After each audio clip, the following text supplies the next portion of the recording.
Okay, y'all come on back on. Everybody, come on back in with me as I wrap this up.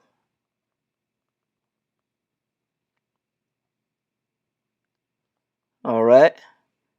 So we lost it on that one, and I am back. Y'all come on. I apologize. Technology, y'all. Technology. The devil didn't want y'all to get that word. Technology. Okay. Now what's going on? Why is my screen black? All right.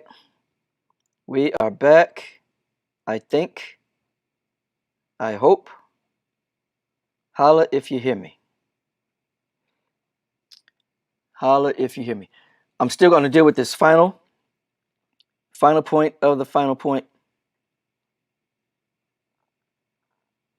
Holla if you hear me, ladies and gentlemen.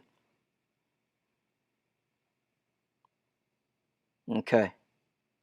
I apologize for that. The app just crashed, but I ain't studying it. Okay, here we go. The app just crashed. So listen, you're carrying all that weight.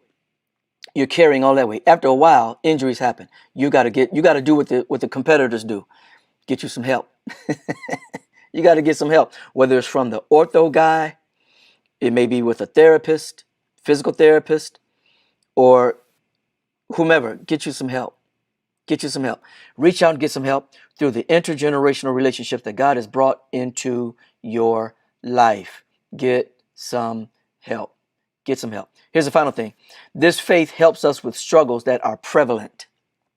This faith helps us with struggles that are prevalent. Helps us with struggles that are prevalent. It is our response to pressure. It grows under pressure. And this faith helps us with struggles that are prevalent. Look at this. He says, remember that your family of believers all over the world is going through the same kind of suffering that you are going through. Same kind of suffering you're enduring. They're enduring it too. They're enduring it too. You're not the only one. You are not the only one. You are not the only one. Tell somebody, you are not the only one. You are not the only one. Peter knew that saints everywhere were suffering. He knew they were suffering similar to those of his brothers and sisters to whom he wrote this letter. His audience was not the only one suffering. They weren't the only one suffering. Have you ever felt like you were the only one? Have you ever felt like you were the only one going through what you were going through? Feeling like you're the only one going through your type of situation opens the door to hopelessness and despair. And the enemy can step through that same door. He can sucker punch you. Our storms are not isolated. They are prevalent. Saints all over the world are suffering. You're not the only one. Amen. Y'all back with me. Thank you. You're not the only one. You're not the only one. In fact, you've heard the saying, somebody somewhere is worse off than you. I think that's true. Although I'd hate to be the dude that's the worst off of everybody on the planet. But anyway, quick story. Pastor Wang Yi and his wife Jiang Rong of the Early Rain Church in Chengdu, China, were arrested this past December in 2019, along with 100 of their church members. They were looking at 15 years in prison. 15 years in prison. According to Forbes.com, in India, there were 1,445 physical attacks reported against Christians. In Nigeria, in 2019, approximately 1,350 Christians were killed for their faith. People all over the world are suffering. People all over the world are suffering. Sometimes we need help seeing things in a broader perspective. And so Peter helped his brothers and sisters look at their respective suffering through a global lens. You're not the only one. You're not the only one. This is one significant way intergenerational relationships can help us. We need people who can help us expand our view toward our own struggles. This can help us with how we look at where we are. There are some problems that are not isolated to Warner Robins or Georgia or the South or the United States. Some stuff like hate is everywhere.